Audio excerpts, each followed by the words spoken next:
sidang jemaat Tuhan yang terkasih. Bersyukur bertemu kembali dalam renungan kita.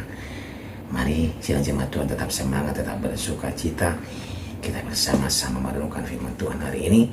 Sama-sama belajar, sama-sama bertumbuh di dalam Tuhan. Namun sebelum kita masuk dalam renungan kita memuji Tuhan, kita katakan kepada Tuhan, Yesus, Kau anugerah terindah.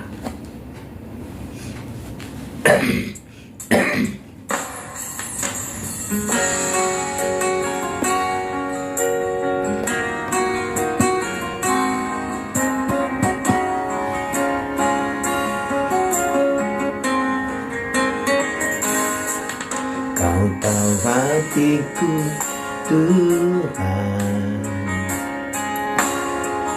Kau tahu rinduku, Tuhan. Kau tahu harapku, Kau tahu mimpiku, di tangan-Mu, Tuhan. Dalam segenap jalanku, dalam setiap langkahku, hanya Kau Tuhan yang ku andalkan menghadapi semua. Yesus, Kau anugerah terindah dalam hidupku. Kau sungguh berarti di setiap jalanku. Anugerah-Mu selalu mempesonaku. Yesus, Kau terbaik. Yesus, Kau termanis di dalam hidupku. Amin. Firman Tuhan untuk hari ini dari Yosua pasal 6 ayat 8 sampai 27. Demikianlah firman Tuhan. Segera sesudah Yosua berkata kepada bangsa itu, maka berjalanlah maju ketujuh orang imam yang membawa ketujuh sangkakala tanduk domba itu di hadapan Tuhan. Lalu mereka meniup sangkakala, sedang tabut perjanjian Tuhan mengikut mereka. Dan orang-orang bersenjata berjalan di depan para imam yang meniup sangkakala, dan barisan penutup mengikut tabut itu. Sedang sangkakala terus-menerus ditiup. Tetapi Yosua telah memerintahkan kepada bangsa itu demikian, janganlah bersorak dan janganlah perdengarkan suaramu, sepatah kata pun janganlah keluar dari mulutmu, sampai pada hari aku mengatakan kepadamu, bersoraklah, maka kamu harus bersorak. Demikianlah tabut Tuhan mengelilingi kota itu, mengendari sekali saja. Kemudian kembalilah mereka ke tempat perkemahan dan bermalam di tempat perkemahan itu. Keesokan harinya Yosua bangun pagi-pagi, lalu para imam mengangkat tabut Tuhan. Maka berjalanlah juga ketujuh orang imam yang membawa ketujuh sangkakala tanduk domba itu di depan tabut Tuhan. Sambil berjalan mereka meniup sangkakala, sedang orang-orang bersenjata berjalan di depan mereka, dan barisan penutup pengikut tabut Tuhan, sementara sangkakala terus-menerus ditiup. Demikianlah pada hari kedua mereka mengelilingi kota itu sekali saja, lalu pulang ke tempat perkemahan. Dan begitulah dilakukan mereka 6 hari lamanya. Tetapi pada hari yang ketujuh mereka bangun pagi-pagi ketika fajar menyingsing dan mengelilingi kota 7 kali dengan cara yang sama. Hanya pada hari itu mereka mengelilingi kota itu 7 kali.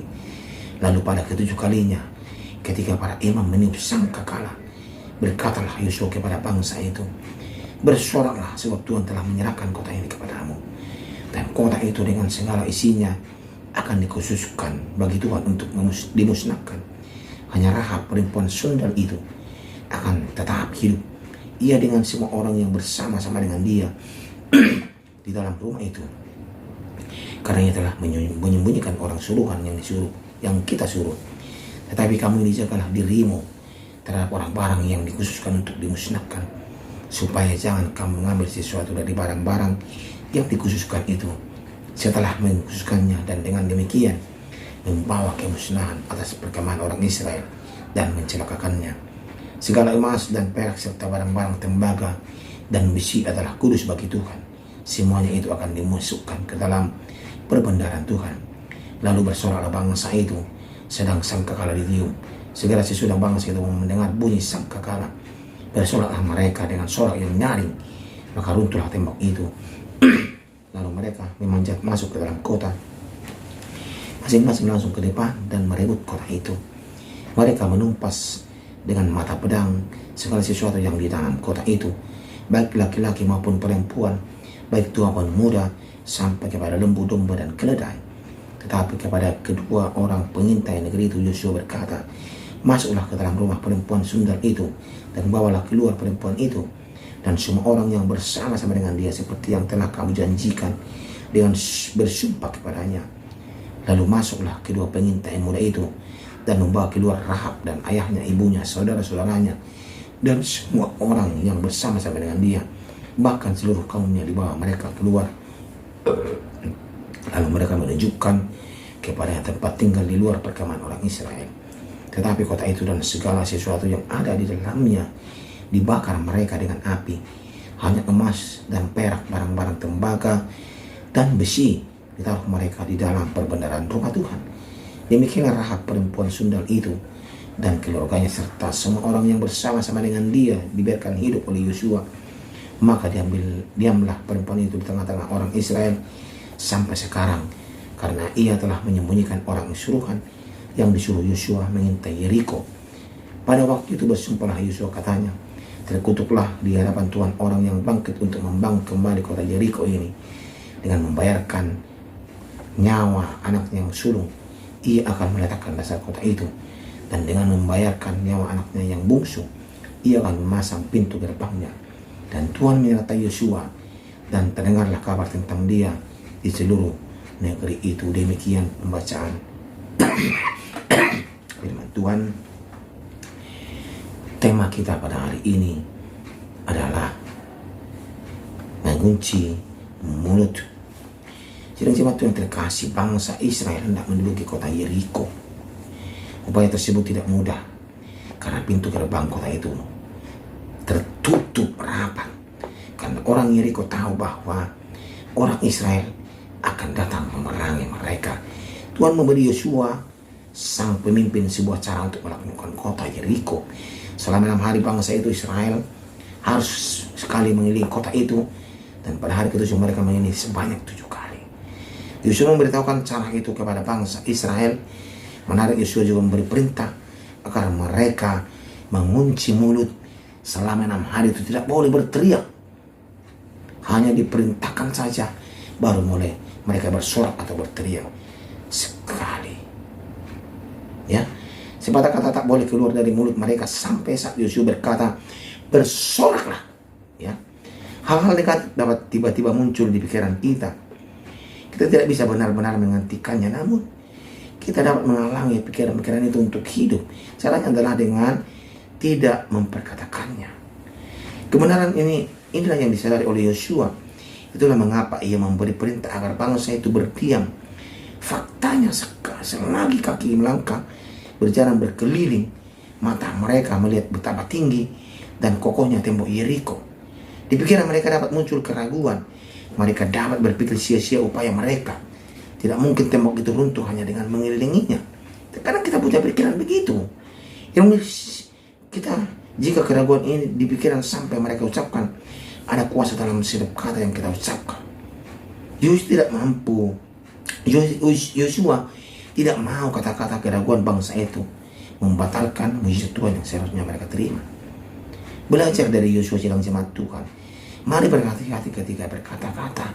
Jika pikiran negatif muncul, jangan sampai kita memperkatakannya. Lebih baik mengunci mulut daripada ceroboh mengumbar perkataan sia-sia. Jika kamu berkata, pastikan yang keluar dari mulut kita ialah kata-kata positif dan membangun kehidupan. Seperti yang diberitakan Yosua tadi yang sudah kita baca. Jangan berkata-kata keluar sedikit pun suara. Ya, hanya mereka bangsa Israel itu hanya menuruti perintah saja. Artinya mereka harus mengunci mulut. Mereka hanya mengelilingi tembok itu 1 kali dalam 1 hari selama 6 hari. Jemaat Tuhan, ya, agar bangsa itu bisa mereka taklukkan dan tembok itu akan runtuh. Dan ketaatan mereka ini membuahkan hasil sedang jemaat Tuhan. Hari ke-7 tembok itu runtuh dan bangsa Yeriko berhasil ditumpas habis. Dan semua barang-barang yang dikhususkan oleh Tuhan itu masuk ke pemeliharaan Tuhan. Tapi kalau tidak dikhususkan, mereka harus dimusnahkan. Ini artinya dalam ketaatan kita ada berbuah hasil, ada membuahkan hasil. Coba kalau kita ragu, hanya mengelilingi saja, bis tembok, dilihatnya tembok ini tebal tinggi, masa kita mampu hanya mengelilingi saja, meniupkan kekala saja? Ini pun kalau kita berpikir logika tidak akan mungkin. Akan tetapi kita harus taat dan tutup mulutnya, dan tidak boleh bersungut-sungut dan tidak boleh memperkatakan apapun. Yang penting lakukan apa yang Tuhan Allah suruh perintahkan. Kelilingi selama 6 hari. Dan hari yang ke-7 bersoraklah, kata Yosua.